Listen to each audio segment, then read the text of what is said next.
If you want to know the secrets of existence and the true meaning of life, I can't help you.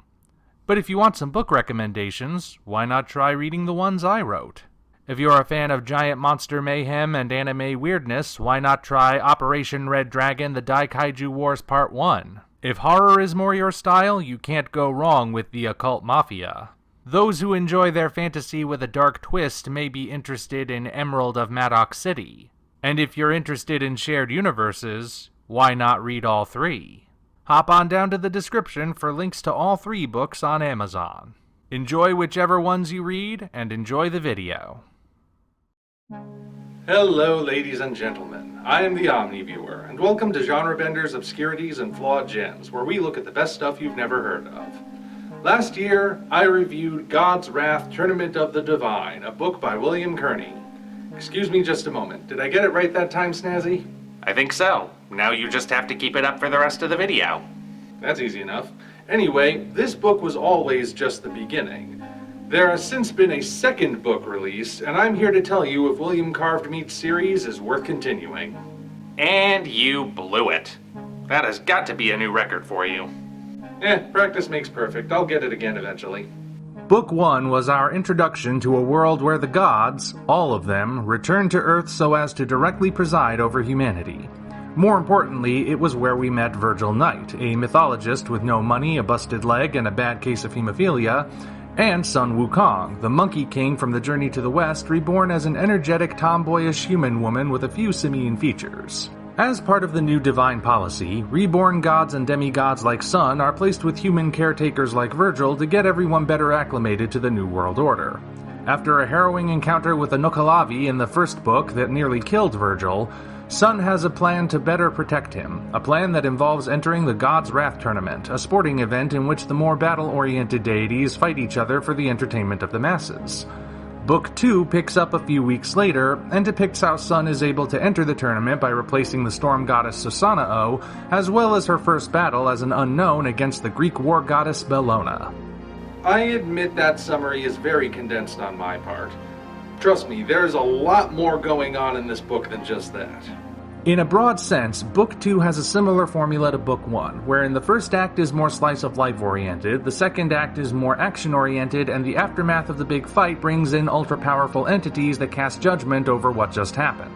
That does not, however, mean the book simply recycles everything that came before it, like The Force Awakens or other bad sequels I could name. Rather, God's Wrath Book 2 takes the story forward in various ways. For starters, the cast of characters expands with 4 interesting new additions.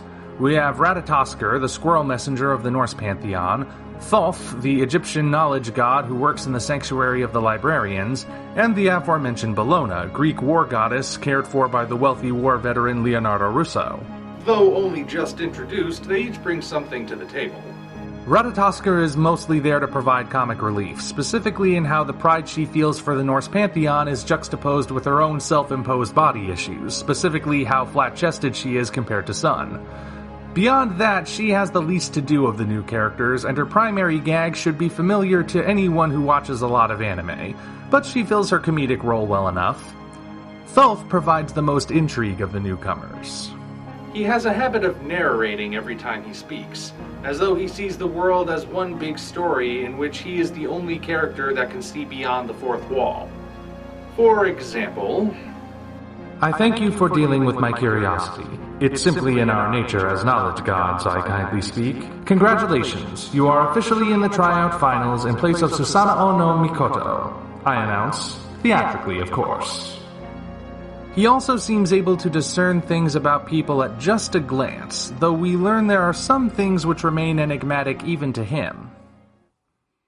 The most active of the newcomers is Bellona, who is best described as a living firecracker. She looks small and childlike, but she's the kind of killer that would make Freddy Krueger nervous. Bellona is the main antagonist of this book, and she has some big shoes to fill after the first book's grisly portrayal of the Nukkalavi. Fortunately, she provides a good step up. Whereas the Nukkalavi was a primal creature that acted entirely on instinct, Bellona is an intelligent opponent who can strategize and verbally taunt. This intelligence doesn't make her any less horrifying, though, and her ruthlessness in battle forces Sun to use her wits during the big event. Bellona gets really interesting, though, when she's paired with her caretaker, Leonardo Russo. Leonardo feels like a curious foil to Virgil. He is also infirm from his time in war, and he is also well versed in mythology, but for him it was real even before the gods returned. His ancestors worshipped Bellona, and he has a very different dichotomy with his goddess than Virgil has with Sun. That juxtaposition is explored briefly yet satisfyingly in this book, but room is still left for deeper exploration in the future. Also worth mentioning are the Four Horsemen, personal enforcers of the Judeo-Christian god, Jo. They play a similar role to Nemesis in Book 1, but rather than spontaneously appearing, they get built up over the course of the story, and they have some great presence which makes their limited time in the book memorable. To say anything more would be to spoil things, and I'd rather not do that. As for the returning characters, they continue to develop in interesting ways. Sun, as mentioned, gets to display her intelligence during her first official battle, and we learn how deep her feelings for Virgil go, but the revelation doesn't quite go the way she would have liked. She also has a wrench thrown into her grander plans by the finale, though we have yet to see how that will affect things going forward. Virgil spends most of the book worrying about Sun's well-being, but ultimately must accept the reality that Sun can look after herself in a fight, and he has to support her in different ways than he would prefer. Some clues sprinkled throughout hint that there's more to him than even he might know, but those we'll have to see pay off at a later date. Also returning are the disgraced storm goddess Susanoo, her caretaker Momoko, and the ever-conniving L. Momoko is mostly just there to continue her timidity routine, and thus doesn't get much development here. Susanoo continues to be a pervert with all the tact and subtlety of a real storm, and constant hints continue to drop about her unsavory past, but we have yet to get the full picture on her. As for Elle, she begins to be more assertive in her flirtations with Virgil, generating a love triangle in which she opposes Sun. Outside of these gestures, which specifically provoke the Monkey King, Elle continues agitating the rest of the cast purely for her own sick amusement. The only one who seems unaffected by her is Loki, who appears here as an androgynous childlike figure to provide antics worthy of a cartoon. I will forewarn you that the book has a great many typos and grammatical flubs in it. Now, while they are plentiful, I do feel that the story is strong enough that these errors don't detract from the story, but I would recommend that William Cardshark be a bit more meticulous in finding and eliminating these problems going forward. Other than that, the only major issue I have can be found in Thulf's introductory chapter, where the narration briefly switches from first person to third person. This happened on occasion in the first book as well, but the transitions there were much smoother. When the change occurred in this chapter, it took me a few paragraphs to realize we were no longer viewing things from Virgil's perspective. I will also forewarn you that this book has absolutely no interest in being politically correct. If you're easily offended, well, that's something you'll have to work out on your own time. God's Wrath Book 2 ultimately does what any proper sequel should do. It moves the story forward in a natural way. There's still plenty of room to explore, and I'm told Book 3 is on the horizon. But for now, this serves as a good continuation of William Krabby Patty's mythological epic.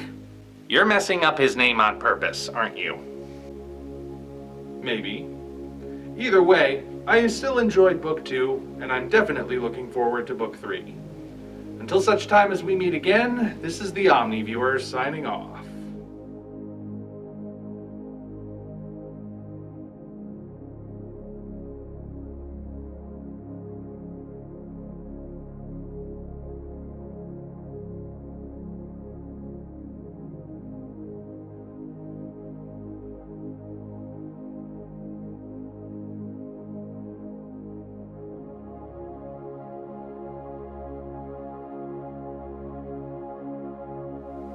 You think he's mad that you keep mispronouncing his last name? Nah, he loves it, and so do I. If you enjoyed what you just saw, hop on down to the description for links to Patreon, DeviantArt, and all of our social media, as well as links for Operation Red Dragon, The Daikaiju Wars Part 1, The Occult Mafia, and Emerald of Maddox City, 3 original novels I think you'll really enjoy. Thank you all, and we appreciate your support.